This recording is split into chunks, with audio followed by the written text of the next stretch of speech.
Hi everybody, this is Daniela Ramirez and I will be doing my presentation. Here is my audience. Up on the TV I have my slideshow and I will be doing my presentation on pan dulce. Some of my earliest memories involve having breakfast with my abuela and eating pan dulce, Mexican sweetbread with milk and sips of her coffee. Some of my favorite were conchas and marinitos. I became more interested in learning into the history of these sweet treats that have created such sweet memories in our Latino households. I'll share this history, common ingredients, and the most popular picks. Let's begin with the history.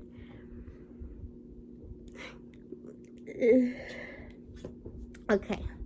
As much as I love these sweet pastries and how their simple presents have brought me such joy, I know nothing about the staple in our community. Looking into it in the very beginning, the first wheat bread produced in Mexico was less than interesting. According to Stephanie Palmera, in Celebrating Latino Folklore, an encyclopedia of cultural traditions, it was a tasteless lump made with the wheat that the Spaniards imported. The indigenous populations were not very interested, although they did not see it as valuable. They labored on wheat farms that provided bread for the colonists. They gradually began eating it out of necessity, since that was what was available, were usually paid with wheat.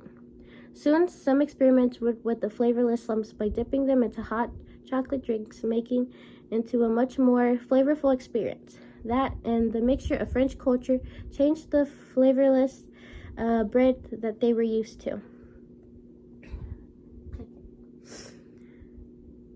Now you know the history of the bread itself. Let's begin with the most common ingredients used in them. The most common ingredients other than wheat and bread, the most common ingredients that they used other than the usual egg, milk, and flour used in pan dulces were cinnamon, gingerbread spices, nuts like pecan and peanuts, and sometimes lard and raisins. And now to begin with the favorites.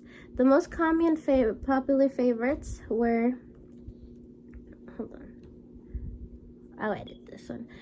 Now to begin with the most favorites in the popular opinion, the most popular sweetbreads that are usually known are the conchas. These are the round and bright colored rolls that have this dry sugar paste top that looks similar to seashells, referencing their name, conchas.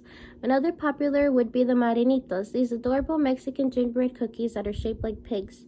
They have such a distinct smell to them. Elotes are my grandparents' favorite bread, made out of maize and sugared in sparkling sugar.